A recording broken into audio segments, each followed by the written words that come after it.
Hi all, welcome to X and Y USS channel. So നമ്മൾ കാത്തിരുന്ന നമ്മളുടെ provisional answer key എന്ത് ചെയ്തിട്ടുണ്ട്, വന്നിട്ടുണ്ട്. അപ്പോൾ നിങ്ങളെല്ലാവരും അറിഞ്ഞിട്ടുണ്ടാവും നമ്മൾ പ്രൊവിഷണൽ ആൻസർ കീ വന്നിട്ടുണ്ട്.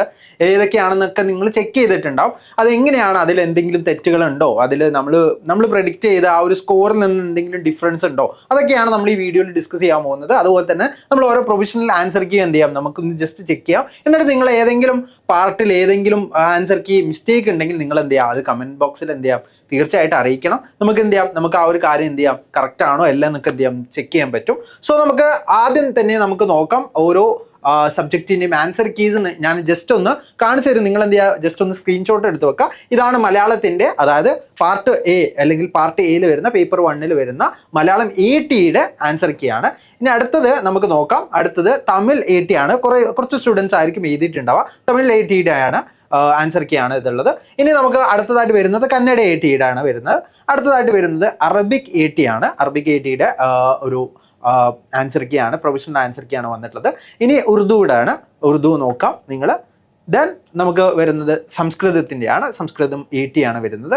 അടുത്തത് ഇനി സെക്കൻഡ് ലാംഗ്വേജിലേക്കാണ് വരുന്നത്. സെക്കൻഡ് ലാംഗ്വേജിൽ വരുന്ന സമയത്ത് മലയാളം സെക്കൻഡിൻ്റെ ആണ് ഈ ഒരു ആൻസർ കീ വരുന്നത്. മലയാളം സെക്കൻഡിൻ്റെ ആൻസർ കീ ആണ് ഇത് വരുന്നത്. ക്വസ്റ്റ്യൻ നമ്പറൊക്കെ നിങ്ങൾക്ക് കാണാൻ പറ്റും. ഏത് സെറ്റാണ് നിങ്ങൾ ഇത്, അതിനനുസരിച്ച് ഡിഫറൻസും ഉണ്ടാവും. സോ ആ കാര്യങ്ങൾ നിങ്ങൾ എന്ത് ചെയ്യുക, ശ്രദ്ധിക്കുക. അതുപോലെ തന്നെ ഇത് തമിഴാണ്. അടുത്തത് വരുന്നത് കന്നഡയാണ്. കന്നഡ നോക്കാം. അതുപോലെ തന്നെ അടുത്തത് വരുന്നത് ഏറ്റവും ഇമ്പോർട്ടൻ്റ് ആയിട്ടുള്ള പാർട്ട്, ദാറ്റ് ഈസ് 20 ക്വസ്റ്റ്യൻസ് അടങ്ങുന്ന നമ്മൾ പേപ്പർ 1 പാർട്ട് C ആയിട്ട് വരുന്ന നമ്മളുടെ മാത്സിൻ്റെ അല്ലെങ്കിൽ ഗണിതത്തിൻ്റെ ആൻസർ കീ ആണ് ഇവിടെ വന്നിട്ടുള്ളത്. സോ ഈ ഒരു ആൻസർ കീ കാര്യങ്ങളൊക്കെ എന്ത് ചെയ്യാം, നിങ്ങൾ ചെക്ക് ചെയ്ത് നോക്കാം. അതുപോലെ തന്നെ ചില ക്വസ്റ്റ്യൻസ് എന്ത് ഉണ്ടാവും, ചിലപ്പോൾ മലയാളത്തിലുള്ളതും ഇംഗ്ലീഷിലുള്ളതും ചില സ്ലൈഡ് ഡിഫറൻസുകൾ ഉണ്ടാവും. അതെന്ത് ചെയ്യുക, നിങ്ങൾ അതും കൂടി എന്ത് ചെയ്യുക, നിങ്ങൾ കമൻറ്റ് ബോക്സിൽ അറിയിക്കാൻ ശ്രമിക്കുക. നമ്മൾ കുറച്ച് ക്വസ്റ്റ്യൻസ് നമ്മൾ കണ്ടെത്തിയിരുന്നു. നമ്മൾ ആ ഒരു കാര്യം നമ്മൾ നെക്സ്റ്റ് വീഡിയോ ആയിട്ട് ചെയ്യുന്നതായിരിക്കും കേട്ടോ. ഇനി നിങ്ങൾ അടുത്തതായിട്ട് നമ്മൾ പോകാൻ പോകുന്നത് പേപ്പർ 2 ആണ്. പേപ്പർ 2 ഫസ്റ്റ് പാർട്ടായിട്ട് വരുന്ന ഇംഗ്ലീഷിൻ്റെ ആൻസർ കീ ആണ് ഇത്. അടുത്തതായിട്ട് വരുന്നത് ബേസിക് സയൻസ് അല്ലെങ്കിൽ അടിസ്ഥാന ശാസ്ത്രത്തിൻ്റെ ആൻസർ കീ ആണ് ഇത്. ഇനി അടുത്തതായിട്ട് വരുന്നത് ഒരു സോഷ്യൽ സയൻസിൻ്റെ ഏറ്റവും 20 ക്വസ്റ്റ്യൻസ് വരുന്ന പാർട്ട് C ആയിട്ട് വരുന്ന, അതായത് പേപ്പർ 2 പാർട്ട് C ആയിട്ട് വരുന്ന സോഷ്യൽ സയൻസ് അല്ലെങ്കിൽ സാമൂഹ്യ ശാസ്ത്രത്തിൻ്റെ ആൻസർ കീ ആണ് ഈ തന്നിട്ടുള്ളത്. സോ ഇത്രയും ഈ ഒരു ആൻസർ കീ കണ്ടപ്പം നിങ്ങൾ ചെക്ക് ചെയ്തിട്ടുണ്ടാവും എത്ര ക്വസ്റ്റ്യൻസ് നിങ്ങളത് കറക്റ്റ് ആയിട്ടുണ്ട്. നിങ്ങൾ എന്താ ചെക്ക് ചെയ്ത് നോക്കുക. നിങ്ങൾ എല്ലാവരും ഇപ്പം എക്സാമിൻ്റെ തിരക്കിലായിരിക്കും. ഈ ഒരു സമയത്ത് നിങ്ങൾ ഏറ്റവും ഇമ്പോർട്ടൻ്റ് ആയി ശ്രദ്ധിക്കേണ്ടത്, നിങ്ങൾ എഴുതിയിട്ടുള്ള ഏതെങ്കിലും ക്വസ്റ്റ്യനിൽ നിങ്ങൾക്ക് തോന്നുകയാണ്, ഇതിൽ ഏതെങ്കിലും ആൻസർ കീയിൽ നിങ്ങൾക്ക് തോന്നുകയാണ് ഇതിൽ കൊടുത്തിട്ടുള്ളത് തെറ്റാണ്, പക്ഷെ നിങ്ങൾ എഴുതിയിട്ടുള്ളതാണ് കറക്റ്റ്. നിങ്ങൾ ടെക്സ്റ്റ് ബുക്കിലൊക്കെ വായിച്ച് നോക്കിയപ്പം അതാണ് കറക്റ്റ് എന്നുണ്ടെങ്കിൽ നിങ്ങൾക്ക് എന്ത് ചെയ്യാൻ പറ്റും, ഈ ഒരു കാര്യം ചലഞ്ച് ചെയ്യാൻ പറ്റും. അതെങ്ങനെയാണ് ചെയ്യാൻ പറ്റുക എന്നുള്ളതാണ് നമ്മൾ നോക്കാൻ പോകുന്നത്. സോ നിങ്ങൾക്ക് അതിൻ്റെ ഒപ്പം തന്നെ, അതായത് പ്രൊവിഷണൽ ആൻസർ കീൻ്റെ ഒപ്പം തന്നെ ഒരു നോട്ടിഫിക്കേഷൻ കൂടി, ഒരു സർക്കുലർ കൂടി വന്നിട്ടുണ്ട്. 2026 ഫെബ്രുവരി 26-ാം തീയതി നടന്ന CM കിഡ്സ് സ്കോളർഷിപ്പ് UP പരീക്ഷയുടെ താൽക്കാലിക ഉത്തരസൂചിക പ്രസിദ്ധീകരിച്ചിട്ടുള്ളതാണ്. പ്രസിദ്ധീകരിച്ച ഉത്തരസൂചികകളിൽ പരീക്ഷാർത്ഥികൾക്ക് ഏതെങ്കിലും തരത്തിലുള്ള പരാതികളുണ്ടെങ്കിൽ ഇതോടൊപ്പമുള്ള നിശ്ചിത ഫോമിൽ പരാതികൾ ആധാരമായ രേഖകൾ സഹിതം 26/3, അതായത് മാർച്ച് 26-നകം വൈകുന്നേരം 5 മണിക്ക് മുമ്പായി നേരിട്ടോ തപാൽ മാർഗമോ പരീക്ഷാ സെക്രട്ടറി, പരീക്ഷാ ഭവൻ, പൂജപ്പുര, തിരുവനന്തപുരം എന്ന വിലാസത്തിൽ സമർപ്പിക്കാവുന്നതാണ്. 26/3/2026 തീയതിക്ക് ശേഷം ലഭിക്കുന്നതും നിശ്ചിത ഫോർമാറ്റിൽ അല്ലാത്തതുമായ പരാതികൾ സ്വീകരിക്കുന്നതല്ല. അപ്പോൾ ഇതിൻ്റെ ഒപ്പം തന്നെ ഒരു ഫോർമാറ്റ് കൂടി തന്നിട്ടുണ്ട്. ആ ഫോർമാറ്റിലാണ് എന്ത് ചെയ്യേണ്ടത്, നമ്മൾ അയക്കേണ്ടത്. അതുപോലെ തന്നെ നിങ്ങൾക്ക് ഈ പരാതികൾ അയക്കുന്ന ഒരു ഫോർമാറ്റ് ഷീറ്റിൽ ഒരു പേപ്പർ, അതായത് പേപ്പർ 1 ആണെങ്കിൽ പേപ്പർ 1, പേപ്പർ 2 ആണെങ്കിൽ പേപ്പർ 2, അതുപോലെ തന്നെ പാർട്ട് എന്നിവയിലെ പരാതി മാത്രമേ ഉൾക്കൊള്ളിക്കാവൂ. അതായത് പേപ്പർ 1 ഇപ്പോൾ മലയാളത്തിലാണ് പ്രശ്നം ഉണ്ടെങ്കിൽ മലയാളത്തിൻ്റെ ആ പാർട്ട് മാത്രം നിങ്ങൾ ആ ഒരു ഷീറ്റിൽ മാർക്ക് ചെയ്യാൻ പാടുള്ളൂ. അടുത്തത് നിങ്ങൾക്ക് മലയാളം സെക്കൻഡിലാണ് അല്ലെങ്കിൽ നിങ്ങൾക്ക് അടിസ്ഥാന പാഠാവലിയിലാണ് തെറ്റുള്ളതെന്നുണ്ടെങ്കിൽ നിങ്ങൾ എന്ത് ചെയ്യണം, അടിസ്ഥാന പാഠാവലിക്ക് വേറെ തന്നെ ഒരു ഫോർമാറ്റ് ഷീറ്റ് എന്ത് ചെയ്യണം, നിങ്ങൾ കണ്ടെത്തണം. അതുപോലെ തന്നെ പാർട്ട് B അതിൽ കറക്റ്റായിട്ട് എന്ത് ചെയ്യണം, നിങ്ങൾ കൊടുക്കുകയും വേണം. അതുപോലെ തന്നെ നിങ്ങൾക്ക് വ്യത്യസ്ത പേപ്പറുകൾക്കും പ്രസ്തുത പേപ്പറുകളിലെ പാർട്ടുകൾക്കും, അതായത് നിങ്ങൾ ഓരോ സബ്ജക്റ്റിൽ നിന്ന് നിങ്ങൾ 6 സബ്ജക്റ്റുകളായി എഴുതിയിട്ടുണ്ടാവുക. അതായത് ആദ്യത്തെ ഫസ്റ്റ് ലാംഗ്വേജ് എഴുതിയിട്ടുണ്ടാവും. സെക്കൻഡ് ലാംഗ്വേജ്, അതായത് സെക്കൻഡ് ലാംഗ്വേജിൽ തന്നെ നമ്മൾ മലയാളം സെക്കൻഡ് ആയിരിക്കും കൂടുതൽ പേര് എഴുതിയിട്ടുണ്ടാവുക. ഇനി തേർഡ് വൺ വരുന്നത് ഗണിതം അല്ലെങ്കിൽ മാത്സ് ആയിരിക്കും വന്നിട്ടുണ്ടാവുക. ഈ 3 എണ്ണത്തിന് 3 ഫോർമാറ്റ് ഷീറ്റുകൾ നിങ്ങൾ യൂസ് ചെയ്യണം. അതുപോലെ തന്നെ പാർട്ട് പേപ്പർ 2ലും part A, part B, part സിക്കും വേറെ ഫോർമാറ്റ് ഷീറ്റ്. അതായത് നിങ്ങൾക്ക് 6 എണ്ണത്തിലും നിങ്ങൾക്ക് തെറ്റുകൾ തോന്നിയിട്ടുണ്ടെങ്കിൽ 6 എണ്ണത്തിലും നിങ്ങൾ എന്ത് ചെയ്യണം, തപാൽ മാർഗമോ അല്ലെങ്കിൽ നേരിട്ടോ എന്ത് ചെയ്യണം, ഈ ഒരു മാർച്ച് 26-നകം നിങ്ങൾ എന്ത് ചെയ്യണം, 5 മണിക്ക് മുമ്പായി നേരിട്ടോ അല്ലാതെയോ പരീക്ഷാ ഭവനിൽ ഈ ഒരു അഡ്രസ്സിൽ നിങ്ങൾക്ക് അഡ്രസ്സ് കൊടുത്തിട്ടുണ്ട്. എന്താണ് അഡ്രസ്സ് കൊടുത്തിട്ടുള്ളത്? ഏതാണ്? നമ്മളെ തിരുവനന്തപുരം, അതായത് പരീക്ഷാ സെക്രട്ടറി, പരീക്ഷാ ഭവൻ, പൂജപ്പുര, തിരുവനന്തപുരം 12 ഈ ഒരു അഡ്രസ്സിൽ എന്ത് ചെയ്യണം, നിങ്ങൾ നേരിട്ട് അല്ലെങ്കിൽ അല്ലാതെയോ തപാൽ മാർഗമോ എത്തിക്കണം. സോ നമുക്ക് കുറച്ച് ടൈമേ ഉള്ളൂ. നിങ്ങൾക്ക് ഏതെങ്കിലും ആൻസർ കീയിൽ മിസ്റ്റേക്ക് തോന്നിയിട്ടുണ്ടെങ്കിൽ പെട്ടെന്ന് തന്നെ നിങ്ങൾക്ക് എന്ത് ചെയ്യാൻ പറ്റും, ഈ കാര്യങ്ങൾ നിങ്ങൾ എന്ത് ചെയ്യണം. ഇനി ചെയ്യുന്ന സമയത്ത് നിങ്ങൾ എന്തൊക്കെ കാര്യങ്ങളാണ് ശ്രദ്ധിക്കേണ്ടതെന്ന് നോക്കിക്കഴിഞ്ഞാൽ, പേപ്പർ 1 ആണെങ്കിൽ പേപ്പർ 1 എഴുതണം. പാർട്ട് ഏതാണെന്ന് അവിടെ കൊടുക്കണം. അതായത് പാർട്ട് 1 ആണ്, ഞാൻ പാർട്ട് എ ആണ്, അതിൽ തന്നെ മലയാളം 80ലാണ് എനിക്ക് മിസ്റ്റേക്ക് ഉള്ളതെന്ന് തോന്നിയെന്ന് വിചാരിച്ചു. അപ്പോൾ ഞാൻ എഴുതേണ്ടത് പേപ്പർ 1, പാർട്ട് എ, മലയാളം 80 എന്ന് കൊടുക്കണം ഇവിടെ. അതിനുശേഷം ക്വസ്റ്റ്യൻ പേപ്പർ ആൽഫ കോഡ് നമ്മൾ സെറ്റ് ഏതാണോ, സെറ്റ് എ ആണോ, ബി ആണോ, സി ആണോ, ഡി ആണോ, അതാണ് ആൽഫ കോഡ് കൊണ്ട് ഉദ്ദേശിക്കുന്നത്. അതെന്ത് ചെയ്യാൻ കൊടുക്കുക. ഇനി ക്വസ്റ്റ്യൻ പേപ്പർ മീഡിയം, അതായത് നമ്മൾ മലയാളം മീഡിയത്തിലാണോ ഇംഗ്ലീഷ് മീഡിയത്തിലാണോ എഴുതിയിട്ടുള്ളത്, ഇംഗ്ലീഷ് ആണെങ്കിൽ ഇംഗ്ലീഷ് എന്ന് കൊടുക്കുക, മലയാളത്തിലാണെങ്കിൽ മലയാളം അവിടെ കൊടുക്കുക. അതിനുശേഷം നിങ്ങൾ സീരിയൽ നമ്പർ എന്ന് പറയുന്നത് നമ്മളെ ക്വസ്റ്റ്യൻ നമ്പർ ആണ് ചോദിച്ചിട്ടുള്ളത്. ആ ക്വസ്റ്റ്യൻ നമ്പർ നമ്മൾ എഴുതണം. സീരിയൽ നമ്പർ എന്ന് പറയുന്നത് 1 ആണ്.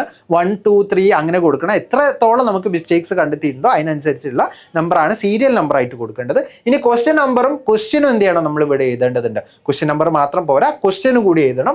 അതിനുശേഷം നമ്മൾ ഓപ്ഷൻ ഇൻ പ്രൊവിഷണൽ ആൻസർ കീയിൽ അത് ഏത് ഓപ്ഷനാണ് കൊടുത്തിട്ടുള്ളത് അതാണ് ഇവിടെ കൊടുക്കേണ്ടത്.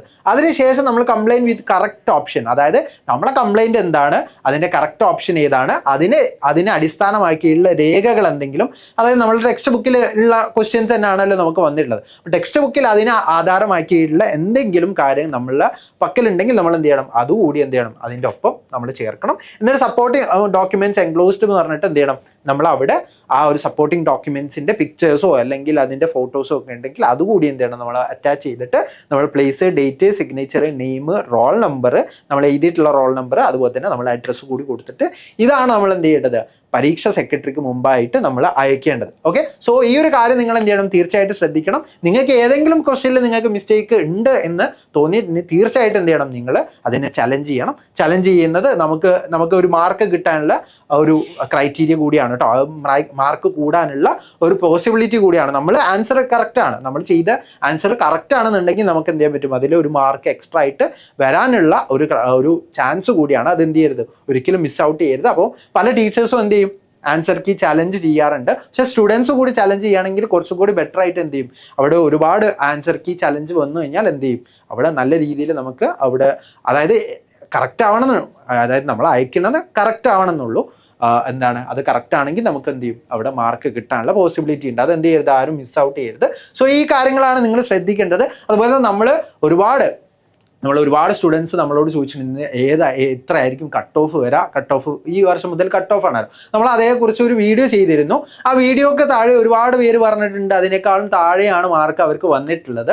അപ്പോൾ ഈ ഒരു ആൻസർ കീ വന്ന സമയത്ത് തന്നെ പല സ്റ്റുഡൻസിനും നമ്മൾ ശ്രദ്ധിച്ചിട്ടുള്ളത്, ആൻസർ കീ വന്ന സമയത്ത് തന്നെ പല സ്റ്റുഡൻസിനും മാർക്ക് വളരെയധികം കുറഞ്ഞു പോയതായിട്ട് തോന്നിയിട്ടുണ്ട്. അപ്പോൾ നിങ്ങൾക്ക് അങ്ങനെ തോന്നിയിട്ടുണ്ടെങ്കിൽ നിങ്ങൾ എന്ത് ചെയ്യുക, അത് കമൻറ്റ് ചെയ്യുക. അതുപോലെ തന്നെ നമ്മളെ പ്രവചനങ്ങളൊക്കെ തെറ്റിപ്പോയിട്ടുണ്ടോ അതും നിങ്ങൾ എന്ത് ചെയ്യുക, കമൻറ്റ് ഡൗൺ ചെയ്യുക. അതുപോലെ തന്നെ ഈ ഒരു ഫോം കിട്ടാൻ വേണ്ടിയിട്ട് താഴെ ഡിസ്ക്രിപ്ഷൻ ബോക്സിൽ അല്ലെങ്കിൽ കമൻറ്റ് ബോക്സിൽ പിൻഡായിട്ട് നിങ്ങൾക്ക് ഒരു ഗൂഗിൾ ഫോം കാണാൻ പറ്റും. ആ ഗൂഗിൾ ഫോം ജസ്റ്റ് ഒന്ന് ഫില്ല് ചെയ്ത് കഴിഞ്ഞാൽ നിങ്ങൾക്ക് എന്ത് ചെയ്യും, നിങ്ങൾക്ക് വാട്സപ്പ് ത്രൂ എന്ത് ചെയ്യും, ഈ ഒരു ഗൂഗിൾ ഫോം അല്ലെങ്കിൽ ഈ ഒരു ഫോമിൻ്റെ ഒരു ഫോമാറ്റ് എന്ത് ചെയ്യും, നമ്മൾ അയച്ചു തരുന്നതാണ്. അപ്പോൾ നിങ്ങൾ തീർച്ചയായിട്ടും എന്ത് ചെയ്യുക, ആ ഒരു കാര്യം നിങ്ങൾ യൂട്ടിലൈസ് ചെയ്യുക. അതുപോലെ തന്നെ നിങ്ങൾക്ക് എന്തെങ്കിലും സംശയങ്ങളോ കാര്യങ്ങളോ ഉണ്ടെങ്കിൽ താഴെ കമൻറ്റ് ബോക്സിൽ ചോദിക്കാവുന്നതാണ്. അതുപോലെ തന്നെ നമ്മളെ പ്രവചനങ്ങളൊക്കെ തെറ്റിപ്പോയോ കറക്റ്റ് ആയിരുന്നോ എന്നും കൂടി എന്ത് ചെയ്യുക, നിങ്ങൾ കറക്റ്റായിട്ടൊന്ന് പറയാം. എനിക്ക് തോന്നുന്നു നമ്മൾ പ്രവചിച്ച് ഏകദേശം ആ ഒരു റേഞ്ചിൽ തന്നെ ആയിരിക്കും മാർക്ക് വരുന്നുണ്ടാവുക. നിങ്ങൾ എന്ത് ചെയ്യുക, തീർച്ചയായിട്ടും ആ ഒരു മാർക്കിൻ്റെ അപ്ഡേറ്റ്സ് ഒക്കെ ആയിട്ട് നിങ്ങൾ നോക്കണമെങ്കിൽ ചാനൽ ഒന്ന് സബ്സ്ക്രൈബ് ചെയ്തിരിക്കുക. അതുപോലെ തന്നെ നിങ്ങളുടെ ഫ്രണ്ട്സിന് കൂടി എന്ത് ചെയ്യുക, ഈ പ്രൊവിഷണൽ ആൻസർ കീ വന്ന കാര്യം നിങ്ങൾ അറിയിക്കുക. ഈ ഒരു വീഡിയോ ഷെയർ ചെയ്ത് കൊടുക്കുക. അതുപോലെ തന്നെ നമുക്ക് ബാക്കിയുള്ള കാര്യങ്ങളൊക്കെ നമ്മൾ ഈ ഒരു ചാനലിൽ വരുന്നതായിരിക്കും. അതുപോലെ തന്നെ നമ്മൾ നെക്സ്റ്റ് ഇയറിലേക്ക് പോകുന്നത് 8ാം ക്ലാസ്സിലേക്കാണ്. അപ്പോൾ 8ാം ക്ലാസ്സിലെ കമ്മ്യൂണിറ്റി ലിങ്ക് കൂടി നിങ്ങൾക്ക് ഡിസ്ക്രിപ്ഷൻ ബോക്സിൽ കാണാൻ പറ്റും. അതിൽ നമ്മൾ 8ാം ക്ലാസ്സിൽ എഴുതാൻ പറ്റുന്ന ഡിഫറൻ്റ് ആയിട്ടുള്ള എക്സാംസ്, NMMS പോലെയുള്ള എക്സാംസിനെ കുറിച്ചുള്ള അപ്ഡേറ്റ്സും അതുപോലെ തന്നെ ഡിഫറൻ്റ് ആയിട്ടുള്ള കാര്യങ്ങളും നമ്മൾ വാട്സപ്പ് ത്രൂ അറിയിക്കുന്നതാണ്. അപ്പോൾ നിങ്ങൾ എന്ത് ചെയ്യുക, തീർച്ചയായിട്ടും ആ ഒരു കമ്മ്യൂണിറ്റി കൂടി ജോയിൻ ചെയ്യുക. അതുപോലെ തന്നെ നമ്മൾ എക്സാമുമായിട്ട് റിലേറ്റ് ചെയ്തിട്ടുള്ള ഒരുപാട് വീഡിയോസ് നമ്മുടെ ചാനലിൽ ഉണ്ട്. ആ ഒരു വീഡിയോസ് നിങ്ങൾ എന്ത് ചെയ്യുക, ഒന്ന് പോയി കാണാം. അതുപോലെ തന്നെ ബാക്കിയുള്ള ഡീറ്റെയിൽസ് ഒക്കെ ആയിട്ട് നമ്മൾ നെക്സ്റ്റ് വീഡിയോയിൽ കാണുന്നതാണ്. അതുപോലെ തന്നെ നമ്മൾ പ്രവചിച്ച കാര്യങ്ങൾ തെറ്റായി പോയിട്ടുണ്ടോ, പ്രവചിച്ച ആ മാർക്ക് തെറ്റാണോ എന്നുള്ളത് കൂടി എന്ത് ചെയ്യുക, നിങ്ങൾ കമൻറ്റ് ഡൗൺ ചെയ്യുക. സോ നമുക്ക് എന്ത് ചെയ്യാം, നെക്സ്റ്റ് വീഡിയോയിൽ കാണാം. So thank you.